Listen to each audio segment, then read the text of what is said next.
Novan. It's a good day.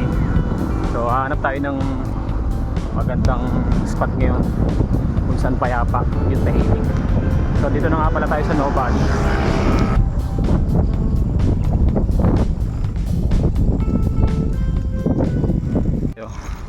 So dito na tayo sa may papuntang ilog, yung pinupuntahan namin dati.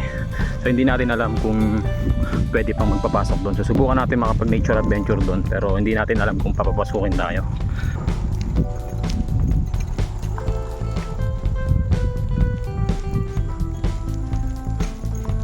So sana makapasok tayo.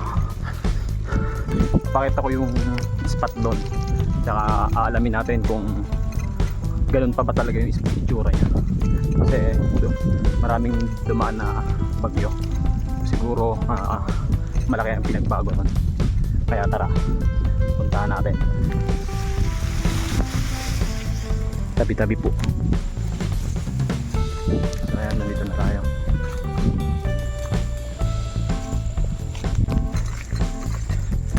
Kung mapapansin yung gubat na gubat yan.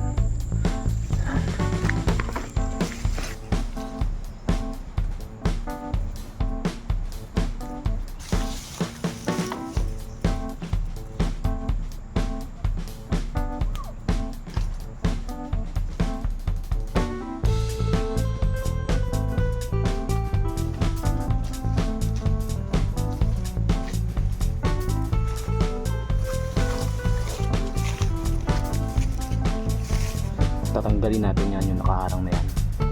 So may dala tayo dito na itak para in case na may mga nakaharang ay matatanggal natin.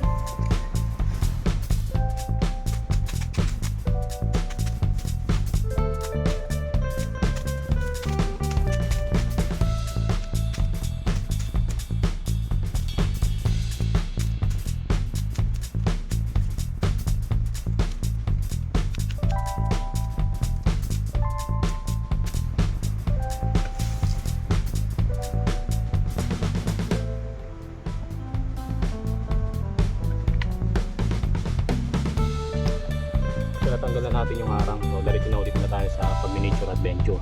Kaya tara.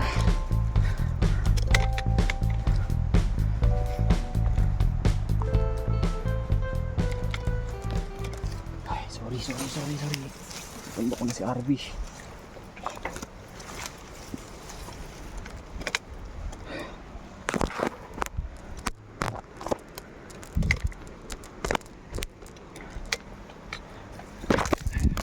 Medyo matarik to. Yeah. Buti na lang makapit yung sapatos ko. So naririnig ko na yung agos, guys. Naririnig ko na yung pag-i-stayan natin. So makikita na natin kung anong pinagbago na ito. Kasi madaming dumaan na bagyo. So naririnig nyo ba yung agos na yun? So ito.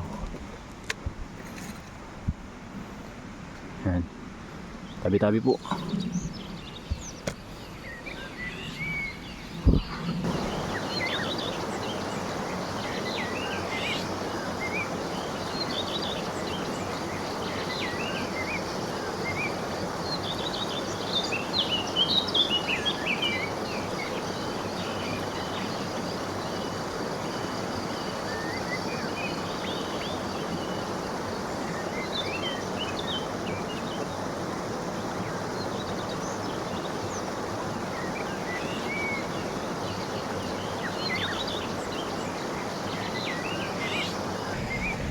Makikita nyo ba yan?